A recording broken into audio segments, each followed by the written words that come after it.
भगवान शंकरौ वंदे श्रद्धा विश्वास रूप याभ्याम बिना न पश्यन्ति सिद्धा स्वांत।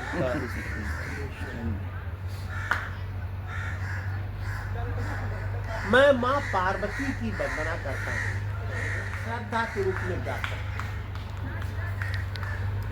और भगवान शंकर की वंदना करता हूँ जो साक्षात हर जीवों के अंतर्गत परमात्मा के प्रति अटल विश्वास के रूप में व्याप्त रहते हैं। और जब तक ये श्रद्धा और विश्वास हमारे अंतःकरण में दृढ़ नहीं होगा, तब तक हम अपने अंतःकरण में बैठे हुए परब्रह्म परमात्मा को, जो हमको जिला रहा है, जो चला रहा है, देख नहीं पाएंगे।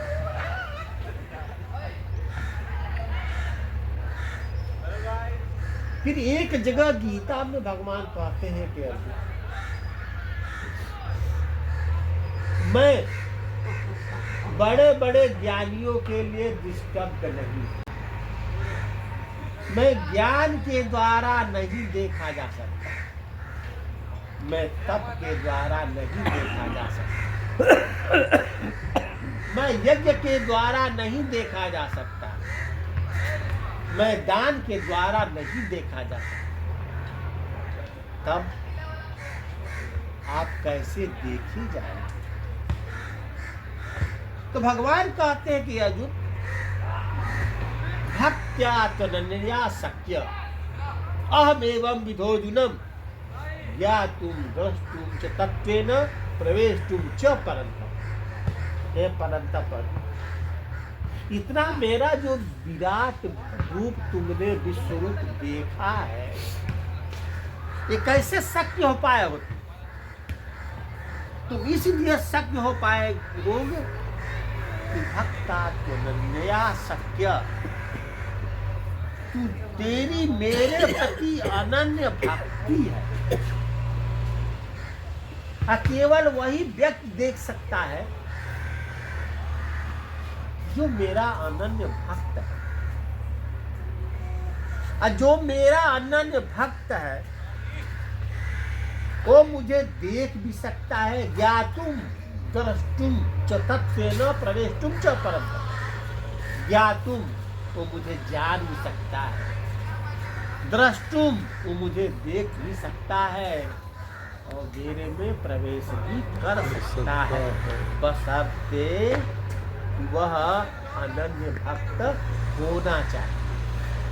और अनन्य भक्ति के लिए श्रद्धा और विश्वास अति आवश्यक है, कंपल्सरी है। भगवान कहते हैं एक जगह, श्रद्धावानम लभते ज्ञानम तत्पर संजतेन्द्रिय ज्ञानम लब्ध्वा पराम शांति मचिरेणाधिगच्छति। माने जो श्रद्धावान व्यक्ति है वही मेरा ज्ञान प्राप्त कर सकता है, लेकिन ज्ञान के साथ साथ वो तत्पर हो, लगातार लगा रहे, और इंद्रियों का जयी हो, इंद्रियों पर काबू रखे, इंद्रियों को उसने जीत लिया है। और अगर उसने इंद्रियों को जीत लिया है और श्रद्धा के अंदर मुझे ज्ञान प्राप्त हो गया, तो ज्ञानम लब्ध्वा पराम शांति, उसको ज्ञान प्राप्त हो जाएगा। जब ज्ञान प्राप्त हो जाएगा तो वो परम शांति को प्राप्त करने का अचिरेणाधिगच्छति, और उसको देर नहीं लगेगी, जल्दी मुझे प्राप्त कर लेगा। लेकिन उसी श्रद्धा के बारे में भगवान 15वें अध्याय में कहते हैं, त्रिविधा भवति श्रद्धा देहिनां सा स्वभावजा सात्विकी राजसी चैव तामसी चेति ताम शृणु। हे अर्जुन सुनो, श्रद्धा भी आदमी के अंदर 3 तरह की होती है, सात्विकी श्रद्धा, राजसी श्रद्धा और तामसी श्रद्धा। जो लोग निश्चल भाव, अनन्य समर्पण के साथ श्रद्धा रख करके मेरी भक्ति करते हैं, वो सात्विक श्रद्धा के अंतर्गत। जो लोग संसार में पद के लिए, प्रतिष्ठा के लिए, दिखावा के लिए श्रद्धा का दिखावा करते हैं, वो राजसी श्रद्धा वाले करते हैं। और जो लोग भूत प्रेतों पिशाचों की पूजा करते हैं, इसलिए यो हमारा काम बनावे, हमारे दुश्मनों का नाश करें, हमारे विरोधियों को समाप्त करें, वो उनकी वो श्रद्धा तामसी श्रद्धा होती है। अब प्रश्न उठता है कि तीन तरह की श्रद्धा है, तो किन व्यक्ति में किस तरह की श्रद्धा होती है, ये कहाँ से आती है और कैसे जानी जाती है? तो उसके लिए स्पष्ट करते हैं, सत्वानुरूपा सर्वस्य श्रद्धा भवति भारत, श्रद्धामयो यंपुरुषो य श्रद्धस्व एव सः। माने सत्वानुरूपा सर्वस्य, सारे जीवों के अंतःकरण के अनुरूप उसकी श्रद्धा होती है। जिस व्यक्ति का जैसा अंतःकरण होता है उसकी श्रद्धा भी वैसी होती है। अंतःकरण कहाँ से आता है? पूर्व जन्मों में, प्रारब्ध में हम जिस तरह से कर्म करते हैं, उसी कर्म के अनुसार से हमारी श्रद्धा बनती है। अब वो श्रद्धा हम ले करके पूर्व जन्मों से आते हैं। अब वो श्रद्धा तीन तरह की होती है। अगर पूर्व जन्मों में हमने सत्कर्म किए हैं तो हमारी श्रद्धा सात्विकी आती है। अगर पूर्व जन्म में हमने राजसी कार्य किया है तो राजसी श्रद्धा आती है। अगर गलत काम किए हैं अगले जन्म में तो तामसी श्रद्धा आती है। और देहि नाम सा स्वभाव जा, और देह के अंतर स्वभाव के अनुसार ही श्रद्धा आती है। और एक चीज नोट कर लो, श्रद्धा मयो यंग पुरुषो, जो व्यक्ति जिस तरह की श्रद्धा वाला है वह स्वयं भी वही है। उसका पूरा व्यक्तित्व, उसका पूरा अंतःकरण उसी तरह की सोच वाला हो जाता है जिस तरह की उसकी अंतःकरण में श्रद्धा होती है। तो इसलिए श्रद्धा को सात्विक रखने के लिए हमें प्रयास करना चाहिए और हमें उसके लिए तत्पर रहना चाहिए। इसके अलावे जहाँ तक ज्ञान की बात है तो ज्ञान के पंथ कृपाण के द्वारा परत खगेश हो ही नहीं। ज्ञानी आदमी ज्ञान तो प्राप्त करता है, उसके लिए चलता भी है, लेकिन ज्ञान के मार्ग में बड़ी तपस्या करनी पड़ती है, बड़ी साधना करती है, इंद्रियों का जय करना पड़ता है। लेकिन ज्ञान का दीपक जब भीतर जलने लगता है तो शरीर के बाहर जो है इंद्रियां, हर इंद्रियों के दरवाजे पर उनके अलग अलग देवता बैठे हुए। नेत्रो सूर्यो जायत, नेत्र के देवता सूर्य है,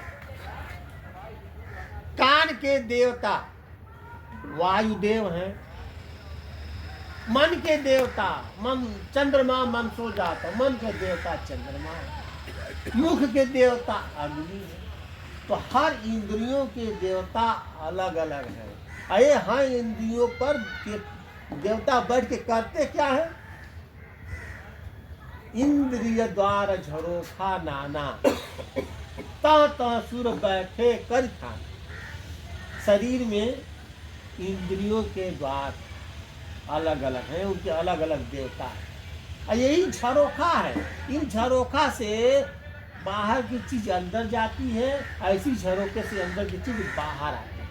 ऐसी तरह से हम बाहर की चीज भी ग्रहण करते हैं और अंदर की चीजों का अगर हम ज्ञान का प्रकाश होता है तो प्रकाश भी इन्हीं झरोखों के रास्ते बाहर जाता है। तो इंद्रिय द्वार झरोखा नाना, तत सुर बैठे कर खाना।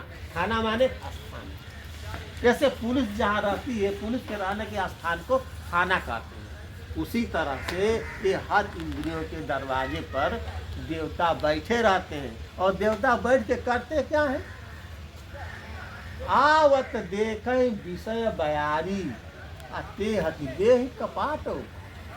जब देखते हैं देवता विषय वासनाएं, हमारी विषय वासनाएं, हमारी इंद्रियों की विषय वासनाएं आ रही हैं, तो ते हटी दे ही कपाट और गाड़ी, तो दरवाजा और खोल देते हैं कि हे विषय जल्दी से चले जाओ अंदर में। रोकते नहीं है देवता, ये और खोल देते हैं विषय वासना।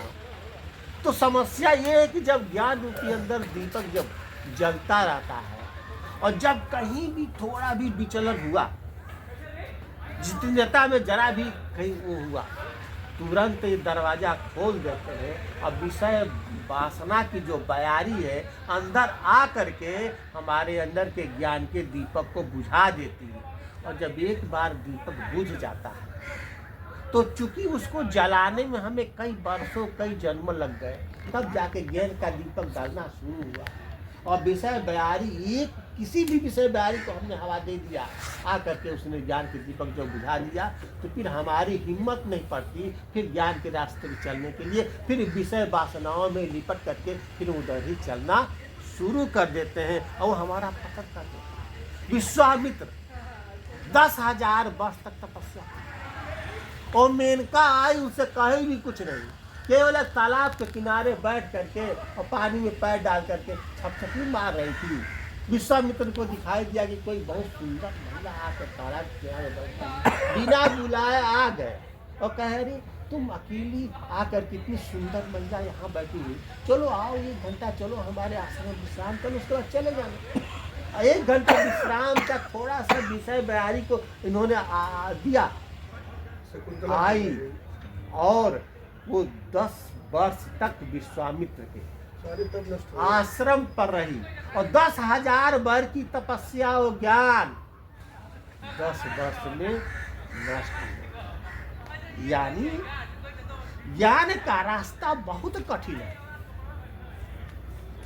दुधारी तलवार की तरह है। जरा भी अगर इंद्रियां विचलित होगी तो तुरंत कल तक खगेश हो ही नहीं पाएगा, तो काटते देर नहीं लगेगी, ज्ञान के दीपक बुझाते देर नहीं लगेगी। इसलिए केवल एक मार्ग है जो परमात्मा को पाया जा सकता है और वो ये है अनन्य भक्ति।